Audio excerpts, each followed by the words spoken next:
ఎప్పటికీ నిజాయితీగా ఉండు. నీ నిజాయితీ నిన్ను కాపాడుతుంది. ప్రశాంతంగా ఉండటం అలవరుచుకో. ఆ ప్రశాంతతే నీకు మంచి భవిష్యత్తును ప్రసాదిస్తుంది.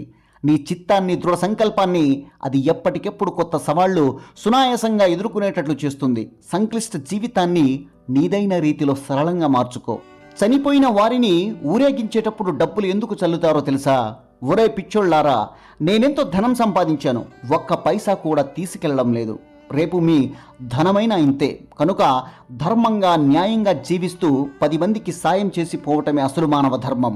కావున మీరైనా స్వార్థం చింతనను దూరంగా ఉండి 10 మందికి మేలు చేయండి. ఆశ ప్రతి జీవిలో ఉంటుంది. కానీ ఆశయం సృష్టించుకొని దాని వెంబడి ప్రయత్నించి పరుగులు తీసే ఆలోచన సఫలీకృతమై విధిరాత కొందరికే ఉంటుంది. దానికి మార్గం ఒక్కటే, ఎంతో ధైర్యంతో, పట్టుదలతో నిర్జీవ ఆశయాల వెంబడి కృషి చేయటం. మధ్యతరగతి జీవితాలు చిట్టడవిలో చిక్కుకున్న లేడి వంటివి.